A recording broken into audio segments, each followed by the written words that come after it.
না অযোধ্যা নয়, এবার অহিন্দু দেশের মাটিতেই হবে ভগবানের জয়গান। আগামী 14 ফেব্রুয়ারি খুলতে চলেছে এশিয়ার সবচেয়ে বড় মন্দির।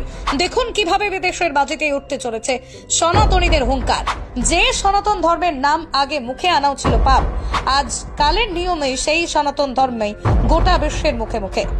ত্রেতা যুগ কাঁপানো রামচন্দ্র এই কলিযুগে 500 বছরের পর অযোধ্যার মাটিতে ফিরে আসলেও যেন এবার সত্যি হতে চলেছে মহাপ্রভুর ভবিষ্যৎবাণী।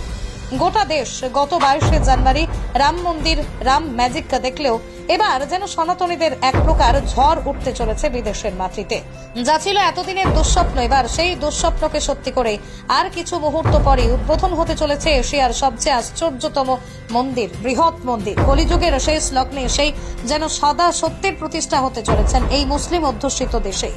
18 লাখ ইট ও 7টি চূড়া বিশিষ্ট এই মন্দিরের খরচ ছড়িয়েছে 700 কোটিরও বেশি। তবে পবিত্র ভারতবর্ষের প্রায় 2000 সুদক্ষ কারিগর দ্বারাই তৈরি হয়েছে এই আশ্চর্যের মন্দির। যা আপনার অবাক বলে মনে হলেও তা সত্যি। সৌদি আরবের আমির শাহির আবু ধাবিতে গড়ে উঠছে এশিয়ার সর্ববৃহৎ সনাতন ধর্মের এই মন্দির। তবে মুসলিম প্রধান এই দেশে গত 2 বছর ধরে 17 একর জমির ওপরেই রাজস্থানের নজরকাড়া পাথর আর আমাদের দেশ থেকে যাওয়া বিভিন্ন মূল্যবান সামগ্রী দিয়ে ইতিমধ্যেই প্রস্তুত 108 ফুটের উচ্চতার এই এশিয়ার বৃহত্তম মন্দির।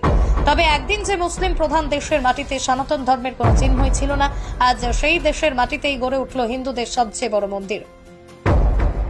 তবে সবচেয়ে আশ্চর্যের বিষয় হলো আমাদের দেশের মাননীয় প্রধানমন্ত্রীর হাত ধরেই আর কিছু মুহূর্ত পর খুলতে চলেছে এই অতি আশ্চর্যের নজরকাড়া মন্দিরটি।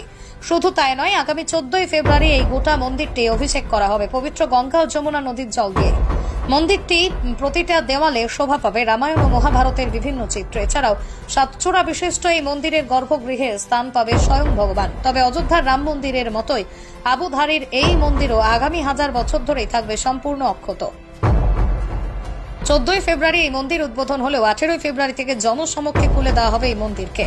এই কালের নিয়মে যে ধর্ম একদিন রসাতলে গিয়ে ঠেকিয়েছিল, আজ সেই সনাতন ধর্ম এই দেশ ছাড়িয়ে বিদেশের মাটিতেও হতে চলেছে প্রতিষ্ঠিত। ভারত আবার জগত সভায় শ্রেষ্ঠ আসন লবে। তাই আর দেরি নয়, এবার এই পবিত্র সনাতন ধর্মকে নিয়ে শুরু হোক আমাদের প্রচার। আর ভিডিওটিকে প্রচুর শেয়ার করে ছড়িয়ে দিন সনাতন ধর্মের স্বার্থে ভিডিওটিকে। সকলের শুভ বুদ্ধির উদয় ঘটুক, ভগবানের হোক জয়।